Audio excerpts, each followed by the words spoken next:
Un pequeño rebote. Un pequeño rebote, pero gracias por estar aquí. Disculpe las inconveniencias, consejero, si se escucha un rebote, porque se me ocurrió que tenía que componer mi computadora hoy. Y hoy, exactamente, a mí se me olvidan mis audífonos. Los audífonos al señor Delgado. Bueno, bienvenido, consejero Martín Faz. Hacía rato que no platicábamos con usted. Lo hacemos ahora en vísperas de la jornada electoral, y le agradecemos mucho esta oportunidad porque estamos viendo una gráfica que no sé si seguramente usted ya lo conoce, y pues no lo vemos en los medios de comunicación porque es un dato relevante, consejero Faz. Hola Álvaro y Alejandro, qué gusto saludarlos. De nueva cuenta, sí hacía rato que no coincidíamos, siempre es un gusto hablar con ustedes. Sí, bueno, pues estaba escuchando lo que Alejandro abundaba y pues sí, efectivamente, cuando ve uno la gráfica, pues lo que te das cuenta es que es el nivel más alto de confianza que hay desde que se empezaron las mediciones, lo cual pues quizás sea bajo, sería bueno que hubiera más, pero es el nivel más alto, entonces pues eso es un dato, creo que es relevante, ¿no? Comentábamos nosotros hace un momento también, consejero, y ahí pues vale la pena que usted nos lo explique y que se lo explique también a la gente y a todos los que nos escuchan. ¿Qué significa la veda? ¿En quiénes aplica? ¿Cuáles son los actores que no deben expresarse? ¿Cuáles son los temas que no deben tocarse preferencialmente, etcétera? O no preferencialmente, sino que no deben tocarse. Y sería bueno que usted lo explicara, porque nosotros tenemos un debate aquí interno.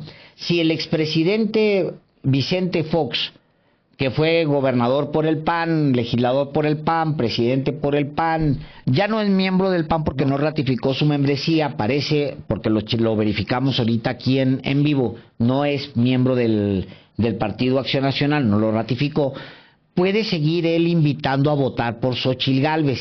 Ahora, en el caso de Claudio X González, también está invitando sigue activo en sus redes, invitando a votar por Xóchitl Gálvez. Él es el organizador del último acto de campaña, es decir, él es y reconocido por Xóchitl Gálvez, y de hecho pues, el instituto pues le va a cargar ese evento como sus gastos de campaña, pero el organizador es Claudio X González y él sigue tuiteando a favor de haciendo proselitismo. Entonces, ahí nos gustaría mucho que esos dos casos que sirven para aplicarlo en lo general, los explique. ¿Pueden seguir haciéndolo? ¿No lo pueden seguir haciendo? Etcétera. A ver, durante el periodo de la veda electoral, que es pues de aquí incluye hasta el domingo incluyéndose, la ley prohíbe, estrictamente hablando, la celebración o difusión de reuniones o actos públicos de campaña, de propaganda política o de proselitismo electoral, la publicación de resultados de encuestas o sondeos de opinión, o la difusión de propaganda gubernamental con la finalidad de generar condiciones en las cuales la ciudadanía reflexione el sentido de su voto. Digamos, eso es lo que en términos estrictos la ley señala. Y en ese sentido está hablando de gobiernos, por supuesto, que tiene que ver con no propaganda, y está hablando fundamentalmente de partidos políticos, de candidaturas, de ese tipo de actores políticos en términos generales. Es como cuando, por ejemplo, no sé si recuerden, en los autos en muchas ocasiones se acostumbra a traer una calcamonía en la parte de atrás, que es como una sombra, y trae una calcamonía de clara alusión de vota por este y vota por aquel. Eso no está prohibido, es decir, la ciudadanía no tiene prohibiciones de hacer cosas como esas, sino son los actores políticos. Evidentemente, pues sabemos que hay algún tipo de ciudadanía que hace algún juego de actor político también, pero en un sentido estricto las prohibiciones se refieren a partidos políticos, candidaturas registradas oficialmente y gobiernos. Los particulares es relevante hacer la precisión porque también se entra en una simulación. Es decir, entonces cualquier ciudadano muy prominente, por ejemplo, puede seguir haciendo él o decenas o cientos o miles de hacer campaña por una o por otro candidato, por un partido o por una coalición. No se distorsiona no por una prohibición expresa de la ley, el sentido democrático de la veda. Mira, voy a recordarte, por ejemplo, el tema de los influencers, a los que un partido, el Partido Verde, explícitamente generó mecanismos de esa naturaleza el día de algunas de las jornadas electorales, y no una sola vez, sino por ahí un par de ocasiones. Por ejemplo, ahí el problema fue, bueno, primero se les dio un pago a estos influencers y además hubo una estrategia y una sistematicidad, y eso fue realmente lo que se sancionó, el hecho de que el Partido Verde hubiese pagado y hubiese una estrategia de sistemática de un mecanismo de esta naturaleza, y por lo tanto se les sancionó, digamos, en su momento.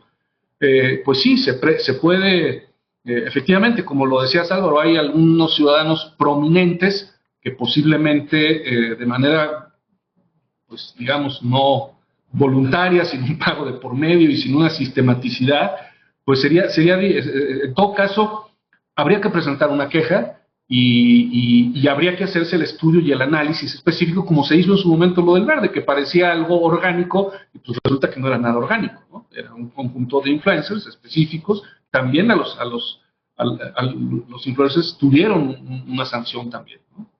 Pero en principio las prohibiciones específicas a los actores se refieren fundamentalmente a ello. Pero sí, coincido contigo, Álvaro, puede haber algún ciudadano prominente, en principio no está expresamente prohibido para esas personas hacerlo, pero hay que recordar el caso del Verde, que fue sancionado, pero porque era una estrategia, había un pago de por medio y había una sistematicidad.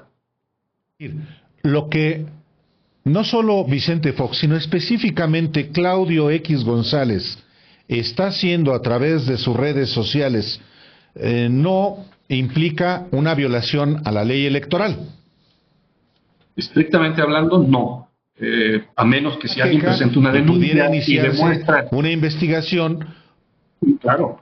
Por no quita que alguien pudiera presentar una queja. Si se llega a comprobar que se recibe algún pago y que forma parte de una campaña de sistematicidad, pues podría ser, pero habría que hacerlo, digamos, eso tendría que ser el resultado de una investigación que en este caso haría sea la unidad técnica de fiscalización o la unidad técnica de lo contencioso electoral. Esta es le pediría su opinión personal independientemente de su rol propiamente como consejero del instituto. No sé de dónde haya venido si otros países hacen este periodo de veda. Hay algunos que, por ejemplo, en Estados Unidos se sigue haciendo campaña afuera de la casilla. No, pues yo voy a votar por mí y aquí.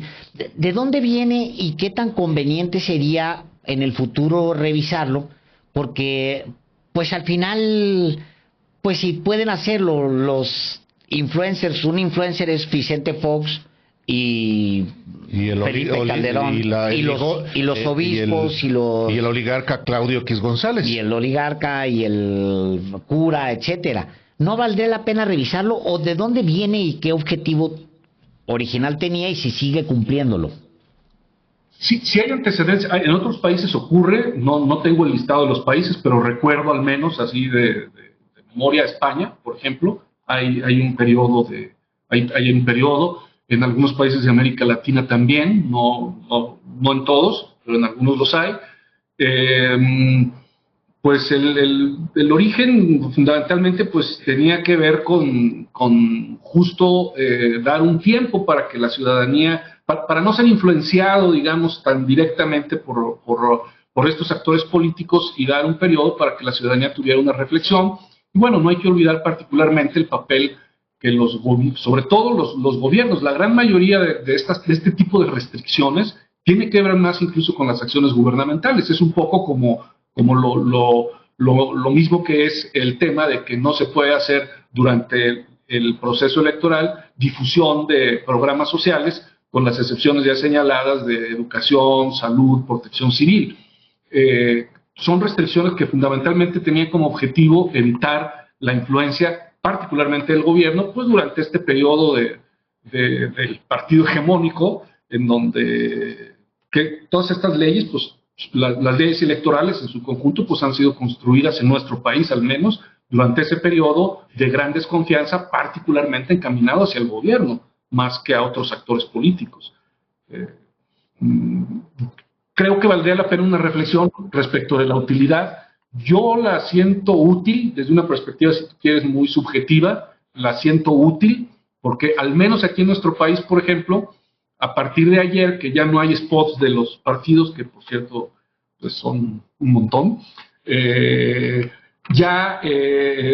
hay la oportunidad a las autoridades electorales de reforzar campañas de difusión más del tipo ubica tu casilla, sal a votar, en fin. Entonces creo que ese tipo de mensajes sí son muy pertinentes en los días previos a la jornada electoral. Creo que también tiene que ver con el otro tema, pues con el tema de las encuestas, que particularmente también las encuestas, pues ya la verdad es que hoy día las encuestas prácticamente, y no es nuevo, pero se han convertido en un instrumento de propaganda, y eso puede tener una influencia. Recuerden ustedes que hay estudios que señalan que el voto de los indecisos se resuelve en las últimas horas, inclusive se resuelve casi estando al frente de la casilla, y hay ciertas inercias en que, por ejemplo, la gente tiende a votar por quien en un momento dado percibe de una manera quizás subjetiva quien va como puntero, ¿no? O como puntera, por influencia, y en eso juegan un papel, por ejemplo, las encuestas, ¿no? Entonces, creo yo que el hecho de que no haya, porque esto incluye también las encuestas, como un elemento de propaganda política que se ha convertido hoy día, más allá de la revisión metodológica de las encuestas, yo creo que sí es sano estos días en los que sí hay esta reflexión, porque eso sí está comprobado, que el voto de los indecisos, que por cierto es el voto que resuelve las elecciones en términos generales, más que los votos duros o los cuadros duros, sino el voto de los indecisos se resuelve en las últimas horas. Entonces creo que crear un ambiente en el que no haya una influencia interesada de actores políticos, de encuestas pagadas, de los propios gobiernos, creo que es sano en términos generales. Desde un punto de vista, si quieres, muy subjetivo, pero yo creo que se tendría que revisar en su momento. Pero sí hay antecedentes en otros países. En Estados Unidos no, pero en Estados Unidos pues también los gobiernos pueden seguir haciendo, puede ser presidente y hacer campaña y no hay ningún problema, algo que en este país pues es inconcebible, pero es inconcebible pues por la historia y por la construcción de nuestras leyes electorales, que fundamentalmente se han hecho por la desconfianza y muy particularmente por la desconfianza en el gobierno. Consejero Martín Faz Mora, le pregunto, ¿qué pasa si el dirigente sindical de una empresa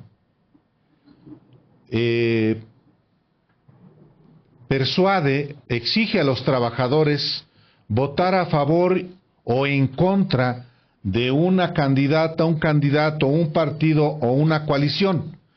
No es una generalización, lo voy a decir, lo voy a particularizar. El secretario general del sindicato de Kimberly Clark de México, una planta instalada en Ecatepec, en el Estado de México, Jesús Isidro Moreno, fue grabado justamente en una conducta de ese tipo. ¿Está violando qué disposición, si es el caso, y a qué se hace acreedor una conducta así? Sí, a ver, ahí sí hay en efecto cuando sindicatos o cuando iglesias, la palabra creo que no sería persuasión, porque la persuasión es, digamos, un convencimiento subjetivo, sino cuando están en un momento dado obligando se está cometiendo a un acto de carácter ilícito que habría que denunciarse.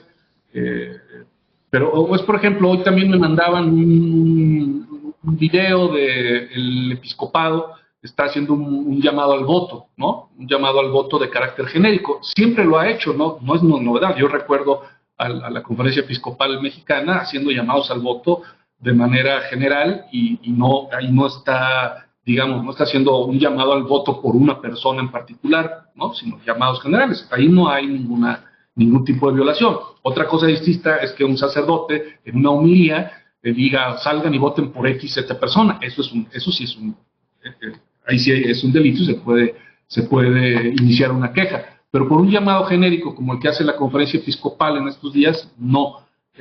Y el caso de los sindicatos sí también existen restricciones respecto de que los sindicatos puedan hacer ese tipo de proselitismo o obligar. Bueno, de hecho, pues cualquier persona que te obligue a votar por otra, en cuanto a obligación, pues es un delito, por supuesto. O igual, si que te quieran obligar a subir una fotografía de tu voto, pues eso también es un delito. En el caso específico del secretario general del sindicato de Kimberly Clark, se requiere, en el caso del INE, presentar una queja o en el caso de la Fiscalía Electoral una denuncia de carácter penal para que proceda. Así es, sobre todo porque como eso es un delito, pues es particularmente la FICEL es quien lo tiene que abordar. Recuerden que nosotros sancionamos actos de carácter administrativo. Delitos es la FICEL, estrictamente hablando. Nosotros en todo caso orientamos, pero delitos, quien los persigue es la FICEL. Nosotros sancionamos actos administrativos. Hoy citaba justamente el caso de Luis Carlos Ugalde, que él mencionaba, bueno, el 55% de acuerdo con Gallup no cree en las elecciones, y él lo decía con alarma, porque pues decía, pues no cree nadie en las elecciones, casi, pues es un grupo bastante amplio de mexicanos que no cree, y sí lo es, de acuerdo con Gallup, obviamente. Nada más que la tendencia es a creer más en el proceso electoral, de acuerdo con este mismo gráfico. Ahora, se trata de un ex consejero presidente del Instituto Federal Electoral que también hoy ha dicho en distintos espacios que se trata de la elección más inequitativa de la historia. Él afirma, Luis Carlos Ugalde. ¿Usted coincide con él en que es la más inequitativa, consejero Faz? Mira, no, digamos, a ver, inequidad, hay una inequidad que lo da el solo hecho de, incluso hasta el reparto de las prerrogativas, pues tiene que ver con la forma en que se votó. Evidentemente, el partido que más votos obtuvo siempre va a tener mayores recursos en comparación con otros. Está comprobado también que la inequidad en un momento dado no asegura el ganar elecciones, y creo que la elección del 2018 es la más clara, ¿no? Fue inequitativa y sin embargo ganó el candidato opositor que tenía infinitamente menos recursos. Yo creo que habría que hacer una evaluación al final de ello para ver qué tan inequitativa o no resultó. No hay una sola elección equitativa, ni siquiera la misma ley no lo permite, porque el reparto de prerrogativas así lo establece, y siempre quien tiene más prerrogativas pues tiene más, incluso aparecen más spots. Hoy día aparecen más spots de Morena que del resto de los partidos, porque así lo establece la ley. En todo caso habrá que ver después, por eso es que habría que hacer una evaluación después para ver en todo caso si esa inequidad natural que incluso la propia ley permite tiene alguna influencia en el resultado final. En todo caso tendríamos que verlo con el resultado final. Ahorita resulta un poco difícil anticiparlo o decirlo ya de manera tan tajante, porque creo que habría que ver el resultado final, y no hay que dejar de señalar que la propia ley en materia de recursos y de spots, por ejemplo, de tiempos en radio y televisión, pues es inequitativa, porque hay un 30% que se reparte de manera equitativa y un 70% tanto de prerrogativas como de spots o tiempo en radio y televisión, de acuerdo a la votación que se obtuvo en la elección anterior. Por último, de mi parte, consejero Martín Faz, siempre con la gratitud de atender la solicitud para informarle al auditorio, se prevé por parte de algunas voces una jornada electoral en medio de la violencia. ¿Cuál es la percepción y las medidas que la Autoridad Electoral Nacional ha tomado para que la jornada electoral se celebre con civilidad y con paz en todo el territorio nacional. ¿Y cuáles son, digamos, las partes del territorio donde no va a ser posible o donde hay riesgo de que no se instalen ni siquiera las casillas electorales?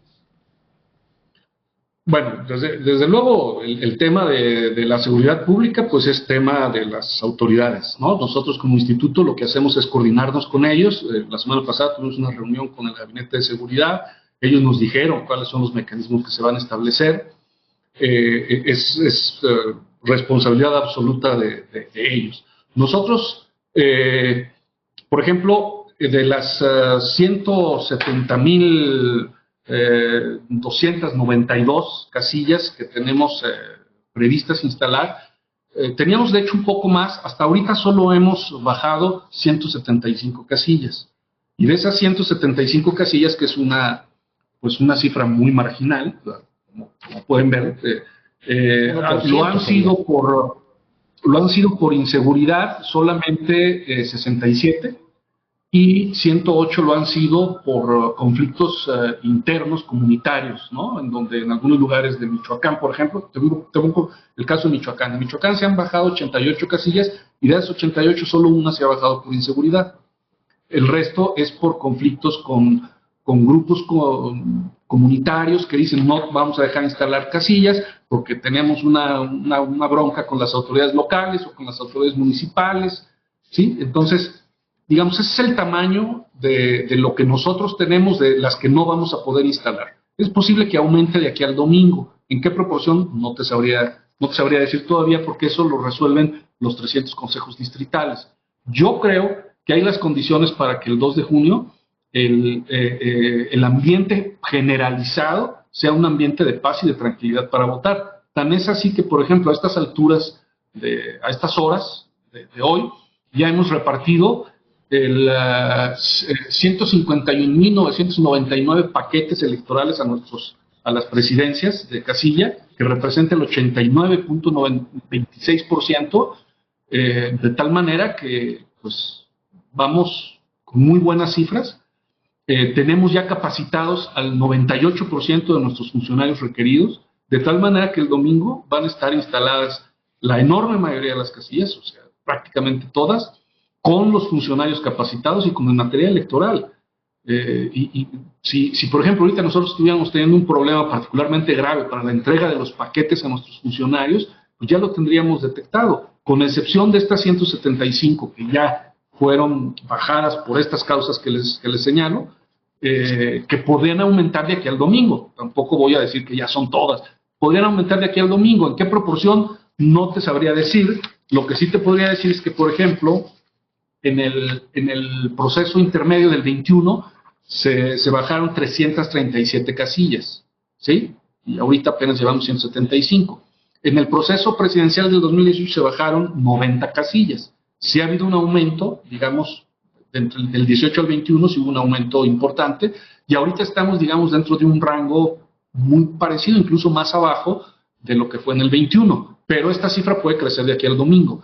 Esos son los datos que yo podría dar, digamos, de manera muy estricta y como te digo, habiendo repartido prácticamente el 90% de nuestro material electoral, que yo casi estoy seguro que en un ratito más, al término del día, vamos a estar arriba de ese 90%, lo que puedo afirmar es que el domingo van a estar instaladas las casillas, los funcionarios capacitados en un ambiente generalizado de tranquilidad y de paz. Y que los mecanismos de seguridad que están implementando quienes son los responsables de ello, como ya se los dijimos en el transcurso de la semana, se van a realizar patrullajes, se va a aumentar el número de efectivos de Guardia Nacional, Ejército y Marina, que van a estar haciendo labores de patrullaje fundamentalmente el día de la jornada electoral. Creemos que con esos elementos se puede asegurar este ambiente de paz y tranquilidad, que por otro lado está muy focalizado en algunos lugares.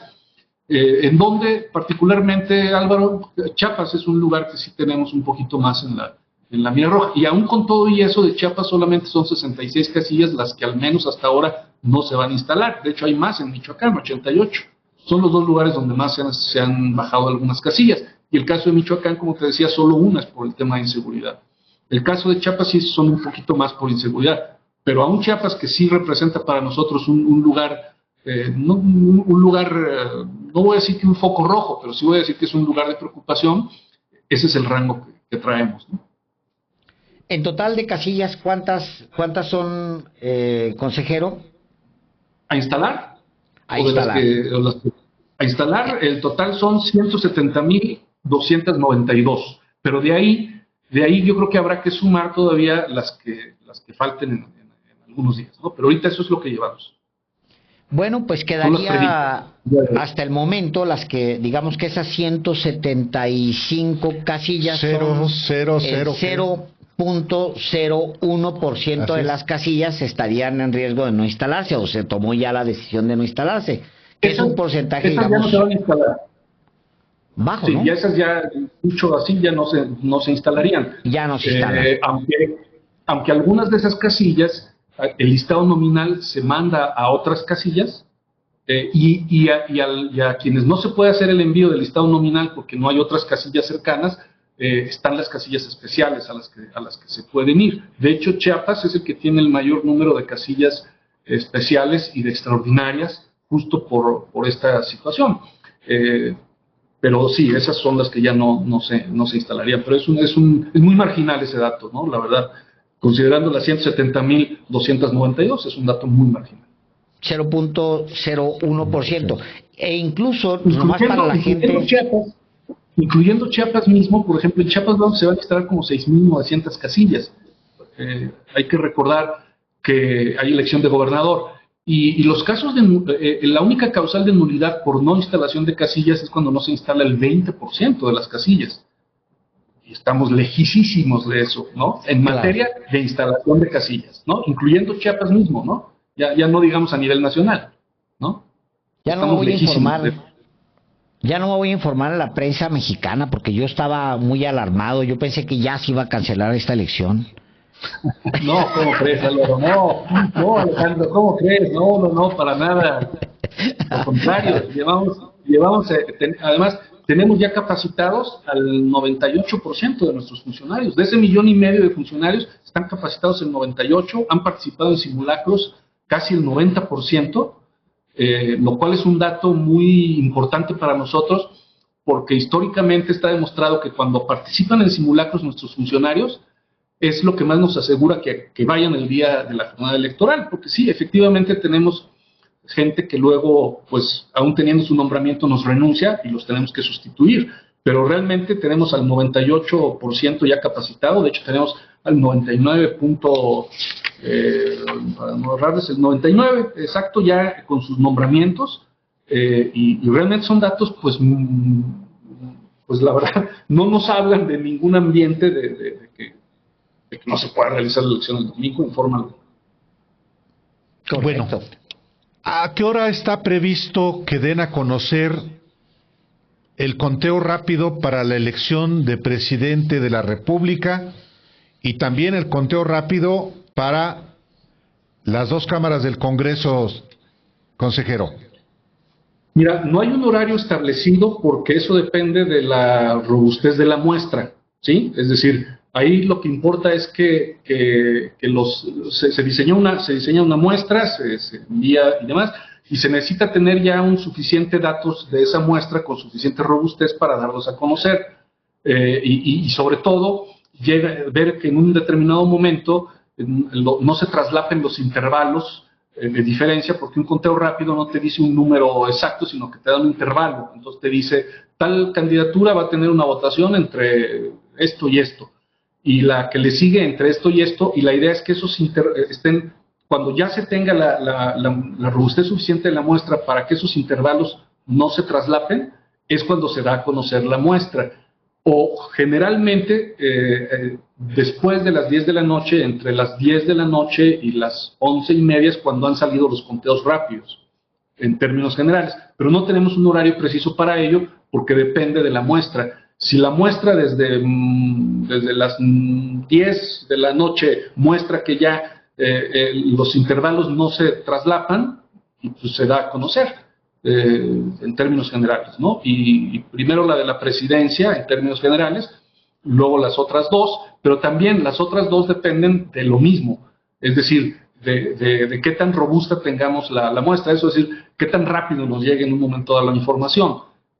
Pero dado que no estamos hablando no es como el PREP, en cambio, si tiene un horario. El PREP va a empezar a las 8 de la noche, pero el PREP, contrario al conteo rápido, que es una proyección estadística muestral, el PREP, en cambio, te va dando las actas conforme nos van llegando. Entonces, nos llegan las más cercanas, y ya el PREP, yo creo que como hacia las 2, 3 de la mañana, es cuando ya tenemos un porcentaje suficiente como para hacer algún tipo de proyección, pero la mejor forma de proyección es la del conteo rápido.